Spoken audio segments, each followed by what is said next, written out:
Hey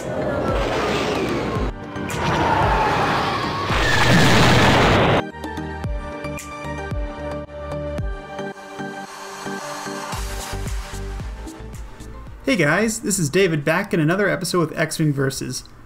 Today I'll be talking about the TIE Defender and its potential future in X-Wing 2.0. If you're wondering where I am or why there's now so much time between X-Wing videos, the simple reason for that is I'm developing my own game. So if you would like to see these videos whenever I put out another one, please be sure to subscribe and hit the bell for alerts, just so that way you're immediately informed when I release a video. And alright, now that's out of the way, we'll go straight into the TIE Defender. So in 2.0, there's a few changes, but I feel like they're pretty big. So the first one I want to talk about is the ability called Full Throttle. So this ability now is basically the standard TIE X7 title for TIE Defenders. And in that title, if you were able to fully execute a 3 to 5 speed maneuver, you would be assigned you would perform a free evade action. You know, that's pretty handy for defense, and now every TIE Defender gets that right off the bat. And so that's pretty good, that's pretty powerful. There's a reason why the TIE X7 title was pretty common. I actually won first place in a tournament with this, and I won against a few builds that use the TIE D title. So I would definitely say the TIE X7 title is a superior one because it also made the ship 2 points cheaper, which is probably why they just went ahead and put it into every TIE Defender. So that's good to know. At higher speeds, you'll always be getting a free evade, which in my mind means you'll always be going those 3 to 5 speed maneuvers, such as your 4K turn, so you can get your free evade action.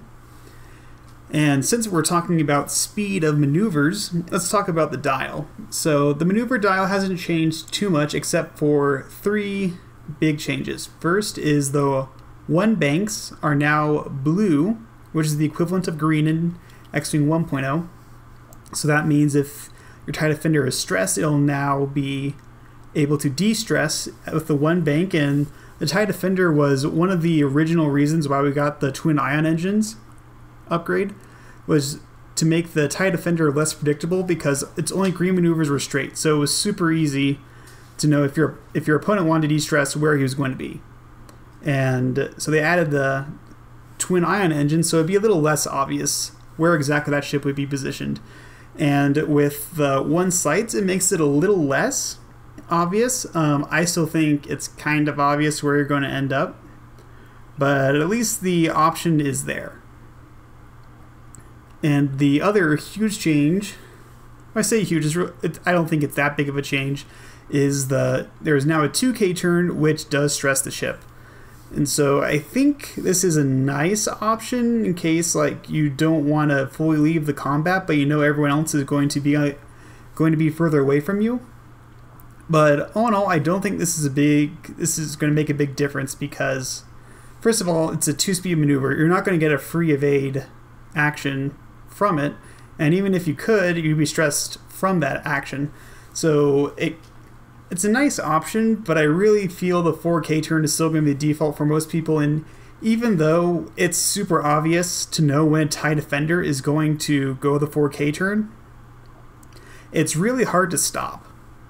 Because, like I mentioned earlier, that I was able to win a tournament, a local tournament, using TIE X7s, 2 TIE X7s, and then I also had a new squadron pilot with a heavy laser cannon as well.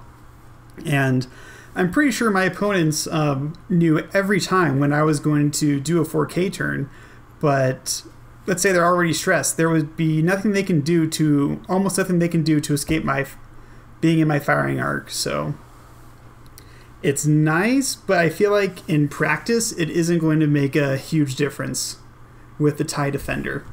And speaking of practices with the TIE Defender, one thing I don't feel is super common towards the end of X-Wing 1.0 was seeing the TIE D title. And if you don't remember, the TIE D title basically lets you attack twice with by using a secondary cannon attack that was fewer than 3 points. in my mind, I always saw that as basically 2 extra points to get attacked twice, which, I mean, sounds nice. In reality, wasn't super functional, but it was a nice option, and I loved it because that, in canon, or in Legends, that's how the TIE Defender functioned. And I'm pretty sure they didn't say if it is or isn't in the game. I suspect it's gone, and I think that's fine. Again, I'm a little sad from like a Legend standpoint, but I think for the health of X-Wing and the gameplay, I think that's not a bad decision at all.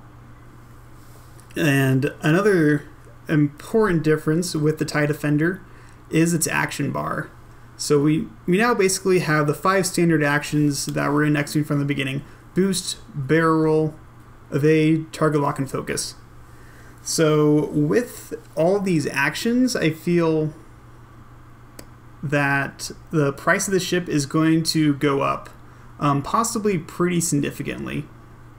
Like, these are good options, and also not to mention, the TIE Defender also gained an extra shield.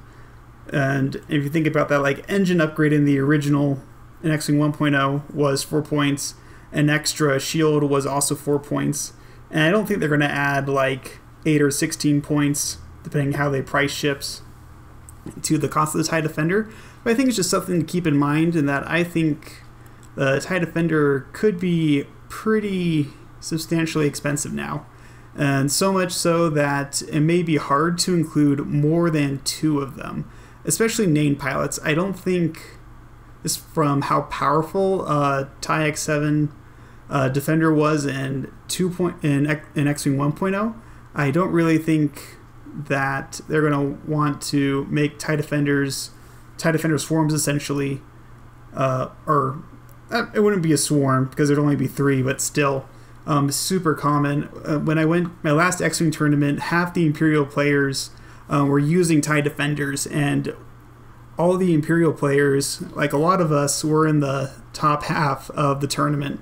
So I kind of feel like the TIE Defender is already pretty strong, and going into X-Wing 2.0 is going to be very strong, and so I think they're going to balance it out with a lot of price changes, which is part of the reason why they're developing their own app, is just so it's a lot easier to change the pricing for ships to make sure the game remains balanced.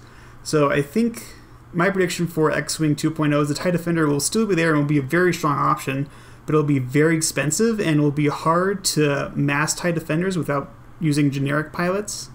And if you're using the named pilots, it will be, you won't want to include more than 1 just because it'll be so expensive. And speaking of named pilots, I do remember from the stream that they did reveal the Countess. So the Countess is still in the game. Her abilities slightly changed. Her ability read, whenever you revealed a straight maneuver, you may treat it as a K-turn. And in X-Wing 1.0, that K-turn was still treated as a green maneuver, so it would de-stress you. In 2.0, it no longer de-stresses you, which is a good change, very balanced. I'm not scared or opposed to that at all. That's just something to know moving forward, and just how, like, especially positioning, they're focusing a lot on positioning and your maneuvers in X-Wing 2.0. And I'm pretty sure they also revealed Rexler Brath, and his ability is very similar, but with some slight changes too. And I believe he was still up there in the pilot skills. And I'm also curious to see, on the screen we have the Onyx Squadron Ace, and so I wonder, I'm willing to bet there is still just like a regular Onyx Squadron pilot who at a lower pilot skill. But it'll be interesting to see how low it goes, because in theory, like, TIE Defenders were, they're a pretty elite fighter, so they try to give them to more experienced pilots, at least in theory. And in 1.0, there was a pilot skill 1 TIE Defender pilot. So it'll be interesting to see what they choose with generics moving forward. And those are just a summary of my thoughts and feelings about what we know about the TIE Defender, and just some of my predictions. And I'm curious to know what you guys think will happen to the TIE Defender in the future. And if you like these videos, again, like I mentioned earlier, please consider subscribing, just that way you're notified as soon as I make this content. And yeah, just thank you guys for watching, and I hope you guys have a good day.